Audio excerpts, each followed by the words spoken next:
ততদিন যারা আমাদেরকে দালাল বলেছিল, আজকে সেই গাদ্দারগুলো দালাল যে তার প্রমাণ দিচ্ছে, ঠিক না বেঠি? সব ম্যাচ গুটিয়ে আস্তে আস্তে নতুন সরকারে ঢুকছে। কি করছো না করে না? এই মুনাফিক, এগুলো হলো গাদ্দার মুনাফিক।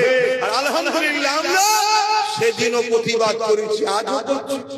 সেদিনে ন্যায়ের পক্ষে, আজও ন্যায়ের পক্ষে। সেদিনে অন্যায়ের বিরুদ্ধে, আজও অন্যায়ের বিরুদ্ধে। সেদিনে মুসলিমের পক্ষে, আজও মুসলিমের পক্ষে। সেদিনও জালিমের বিরুদ্ধে, আজও জালিমের বিরুদ্ধে। কেউ বলতে পারে আজকে সরকার আলাদা সরকার, আরে যে সরকারিটা অন্যায় করে তার বিরুদ্ধে আমাদের আওয়াজ উঠবে, তার বিরুদ্ধে আমাদের কথা চলবে। অন্যায় বিরোধী করা, এটাই হলো ইসলাম।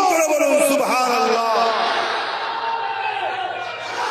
তুমি রাজত্ব চালাবে, তুমি রাজত্ব চালাবে, চালাও, কিন্তু তোমার রাজত্বে রেপ হবে আর প্রতিবাদ করবে না, এই স্বপ্ন তুমি দেখো না। কেন তুমি অনুপযুক্ত, তাই রেপ হচ্ছে। তুমি রাজত্ব চালাবে, চালাও, তুমি রাজত্ব চলাকালীন তোমার রাজত্বের পিছনেতে গরিবের উপর অত্যাচার হবে, গরিবকে লুটে হবে, গরিবের ঘর ভাঙা হবে, গরিবের উপর অত্যাচার করা হবে।